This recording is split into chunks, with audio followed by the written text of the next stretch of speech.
What's up guys, my name is Ace, and welcome back to another Dark Matter guide. In today's episode, I'm going to be sharing tips and advice for how to earn all of the camos for the sniper rifles in Black Ops 3. Let's get into it.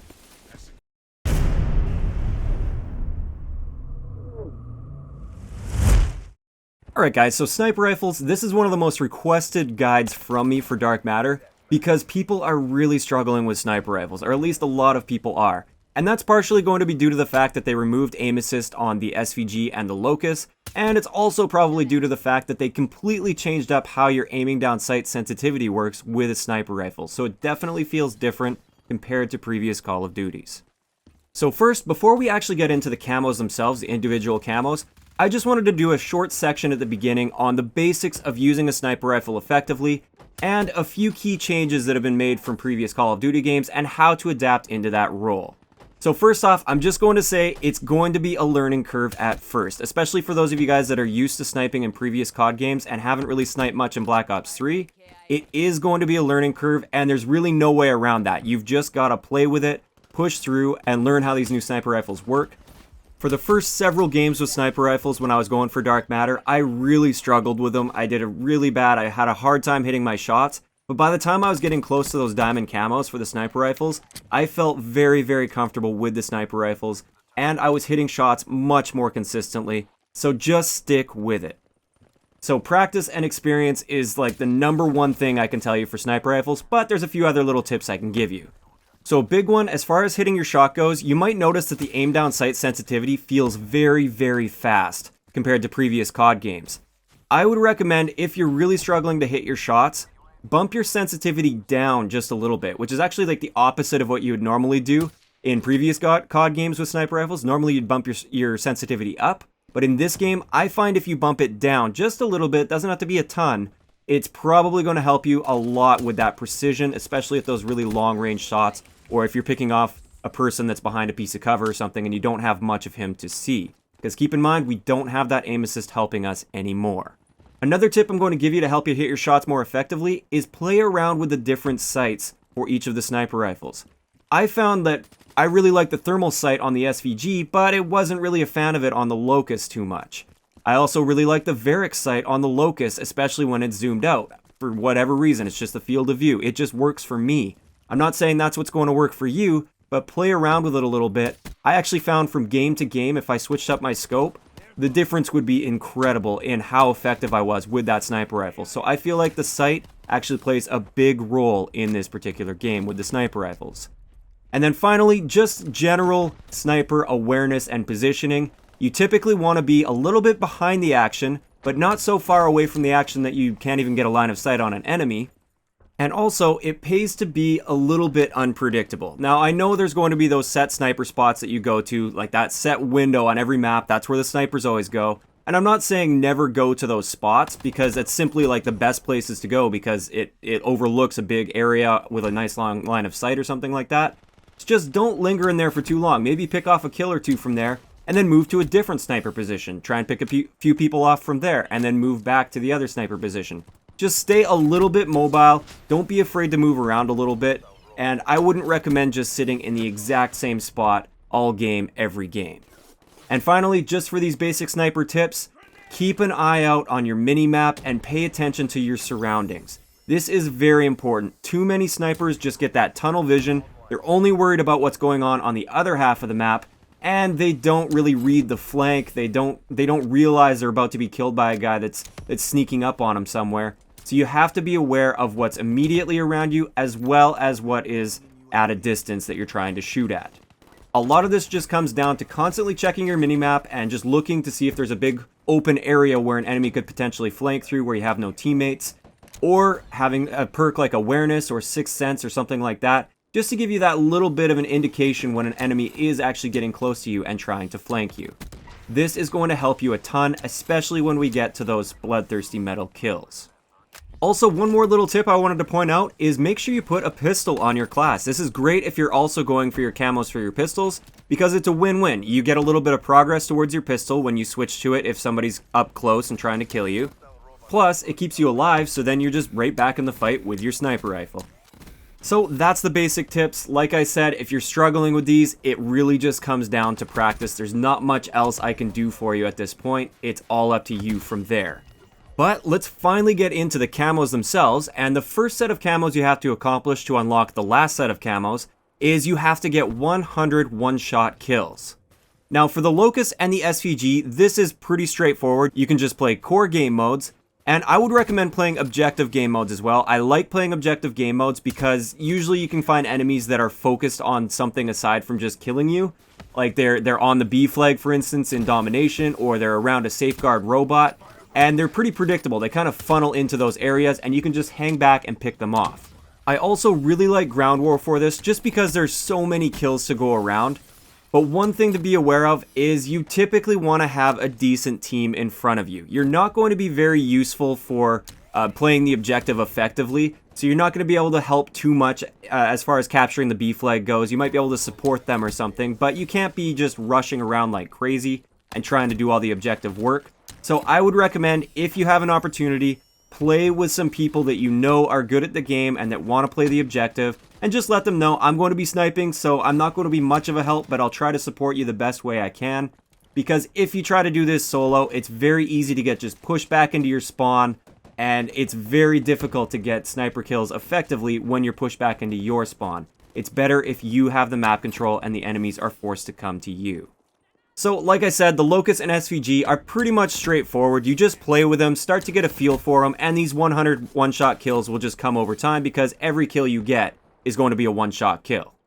As for the Draken and the P06, these ones you probably want to go and play hardcore to get your one-shot kills for. Simple reason for that is in hardcore, it's always going to be a one-shot kill with the Draken and the P06 if you're getting the kill. But in core, with the P06, you have to hit them in the upper torso and up, so upper torso, neck, or head to get a one-shot kill medal. And for the Draken, you have to hit them in the neck or the head. Anywhere below that, it's going to be a two-shot kill, and therefore it's not counting towards these camo challenges. So I would just recommend going into hardcore, at least for the Draken. I mean, I did the P06 in core game modes. I just found I had no problem aiming for that upper torso to head. And you might want to do that as well because you do have that charge up time with the P06, and while you're charging that shot, there's plenty of time for the enemy to kill you in hardcore, whereas in core, they can't kill you quite as fast, so you have that little bit of leeway. So that's why I did the P06 in core, but if you don't feel comfortable aiming for that upper torso and up, and you just want to be able to shoot them and that be the end of it and still get your one-shot kill medal, then definitely go with hardcore for the P06 as well. So that's pretty much it for this first set of camos where you just have to get your one-shot kill medals. Just use this time to play around with some different sights and attachments. Just mess around with it a little bit, get a feel for how the guns behave, and that's what you should treat these initial one-shot kill challenges as. It's preparing you for the next set of challenges, which are the really difficult ones for some of these sniper rifles. So let's get into the first of these 5 challenges that you unlock once you get your one-shot kill medals, and that is Ardent. And this one is get 10 long shot medals with the particular sniper rifle that you're working with. This one's actually pretty easy once you know the little trick. I shared this with the SMGs as well, and that is if you use the Varix sight and you make sure you're in the zoomed out position, your long shot distance pretty much gets cut in half. I'll show you the long shot distance with the SVG that I tested on Breach here. This is the regular long shot distance. If you're any closer than this distance here, then you're not going to get a long shot medal if you're not using this Varix trick. Now, with the Varix trick, when you zoom the Varix sight out, you can come all the way up to this point here and still have it count as a long shot medal. Any closer and it's not a long shot medal, but at that range there, that's very easy to keep yourself at with a sniper rifle. So just hang back a little bit, play with it basically normally, but with a zoomed out Varix sight, and these long shots will come no problem. The next camo challenge is the Burnt challenge, and this one requires you to get 50 kills with the gun with no attachments equipped. And with the sniper rifles, this isn't really that bad because the sniper rifles don't really rely on attachments that much. Sure, you might be comfortable with a certain sight or something, but it's just 50 kills. Just use the bare bones sight on it. You don't need a suppressor, you don't need any of the other stuff. Just play with it for 50 kills. If you can, try to squeeze your Bloodthirsty medals in here as well. We'll get into the Bloodthirsties in a little bit. But just focus on these 50 kills and just don't use attachments. It'll come over time. There's really not much to tell you about this. Next up, we have the Bliss camo, and it's sort of the opposite. You have to get 50 kills with the sniper rifle with an optic and 5 attachments equipped. So this means you get no perks, no secondary, nothing like that. This one's a little bit more difficult because you don't get that secondary, but this is where I would put that Varix sight on and zoom out, and I would just go for my long shot medals as I'm going through these 50 kills here. It makes it very, very simple because you need an optic on there anyways, so you might as well do that.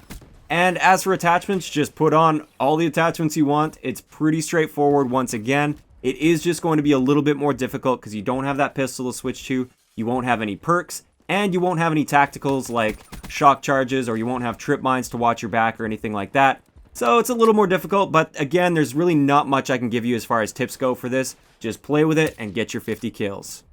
Moving on to the next camo, this is the battle camo, and this one requires you to get 2 rapid kills 5 times, with both kills coming from that particular sniper rifle that you're using. Now this one, for me personally, and for a lot of people, this one will just happen as you go for those 50 kills with no attachments, and then 50 kills with 5 attachments and an optic. But for other people, they might struggle in this area. The best advice I can give you is play Safeguard for this one, especially Ground War Safeguard. And especially use it when you're defending and the enemy team is escorting the robot, because you're going to get enemies that group up on the robot, and therefore that just maximizes your odds of getting 2 kills quickly. Just take your time, be patient with it. You don't have to rush your shot too much. You have like 3 or 4 seconds between shots to get these rapid kills. It just needs to show up as a double kill medal, and then you'll be okay. Now, moving on to the final challenge here. This is the difficult one that a lot of people are really struggling with sniper rifles, and that is the chameleon camo. A lot of people call it the Bloodthirsty challenge as well. Just keep in mind, like I said with my SMG Dark Matter guide, this one you have to get 5 kills without dying 5 times with that gun that you're using. Now the thing with this one is you don't have to get 5 kills in a row with your sniper rifle. This is very, very key with the sniper rifles. You can get 2 kills with your sniper rifle if someone flanks you or something, swap to your pistol, get a kill or 2 with your pistol, swap back to your sniper rifle, and then you just have to finish off whatever kills you started with the sniper rifle itself. So really be aware of that, especially with these challenges. Don't be afraid to swap to your pistol if someone flanks you or rushes you. Get your kills that you need to get with that, and then just switch back to your sniper rifle, and then get the kills you're comfortable with your sniper rifle. Now, a couple little bonus tips I can give you here is if you use the rejack specialist, if you get 3 kills with your sniper rifle, then you get picked off from a distance and you go down, you can pop back up, find some cover, just stay alive, regroup a little bit, come back out, and then you only need to get 2 more kills with the sniper rifle to count towards this challenge. This one works especially well, I find, with sniper rifles, because usually you get picked off at a distance and you go down behind some cover when you get killed when you have rejack. So it's usually pretty easy to survive after going down and then rejacking compared to the SMGs or the shotguns, for instance, because with those ones, you usually go down right out in the open and you're just a free second kill for them. With the sniper rifles, this isn't the case. Aside from that, for this particular challenge, there's really not much else I can tell you. I can't hold your hand the whole way through. You just have to remember the basics, make sure you're playing it safe, you're picking people off at a distance, you're being somewhat unpredictable, and you're switching to your pistol when people start to rush you, and you're keeping your awareness up. A big thing that I'd recommend though is don't count your kills too much. Just don't focus too much on whether or not you're getting the Bloodthirsties, just focus on staying alive and getting your next kill. So once you complete all of those 5 challenges, then you get your gold camo for that particular gun. Once you get the gold camo for all of the sniper rifles, you'll get diamond sniper rifles. And then finally, once you get diamond for all of the gun classes, you will get dark matter. So one final thing I want to cover with sniper rifles is just basic sniper rifle class tips, because I know a lot of people are going to be asking for this, and I'll just explain how I like to set up my sniper rifle classes, and just explain why I set them up the way I do. So as far as the gun goes, obviously you're picking one of the sniper rifles. For attachments, remember the suppressor has pretty much no negative impact whatsoever on the sniper rifles. The only thing it negatively impacts is your wall penetration. So always run a suppressor on your sniper rifles if you have that spare spot available. Next up, if I'm running the default scope, I like to use ballistic CPU. If not, I usually just don't even run a second attachment, maybe rapid fire like on the Locust or SVG, but I don't really worry about rapid fire too much. Next up, I always like to have a secondary on me, and my preferred secondary is the MR6. If you prefer the LCAR 9 or the RK5, go for that, but I just really like the MR6. Also, some people might want to run an overkill class, so that means they run the overkill wildcard and it allows them to use a primary in their secondary slot. I usually like to avoid this, but if you really want to do that, then absolutely go for it. As for lethals and tacticals, I'd recommend running either trip mines or shock charges. These are just great for watching your back. I wouldn't necessarily expect the trip mines to get lots of kills. It's more so just to act as like an early detection system for you, so you know that an enemy's on your flank and you can better prepare for him. For perks, you can run basically whatever you want. I usually like to run flak jacket because a lot of times you get those people that try to like throw grenades to get you out of your position or something like that. So flak jacket definitely helps with that. Cold-blooded is something I really like to run, especially when there's a lot of snipers on the enemy team, and a lot of those guys like to run thermals, because it'll be much more difficult for them to spot you with their thermal sight, and you'll be able to counter-snipe them pretty much all day long. So I run cold-blooded quite a bit. Fast hands isn't a terrible choice as well, because it allows you to just whip that pistol out really, really quickly, but it's not really necessary in my mind either. And then finally, I like to run awareness. And this is just to help with those people that are going to be coming on my flank. I can hear them coming, and I can prepare for them and pull my pistol out. For those of you that don't have a headset, instead of awareness, I'd probably go with something like Sixth Sense, because it gives you that same sort of idea. If somebody's rushing you, and they get on your flank, you'll get that little notification, and it'll pop up on your minimap, and you'll be able to get ready for them. Aside from that, you can use whatever else you feel comfortable with. Keep in mind, this isn't like the exact class I use for every sniper rifle. It's just to give you an indication of how I like to create my sniper classes. So that's going to wrap it up for today's Dark Matter guide. Let me know in the comment section below which class of weapons you'd like me to cover next. Keep in mind, I've already covered SMGs, and I will leave a link to the playlist in the description below. If you enjoyed the video, a like rating is always appreciated, and don't forget to subscribe for more if you haven't already. I'll talk to you guys next time.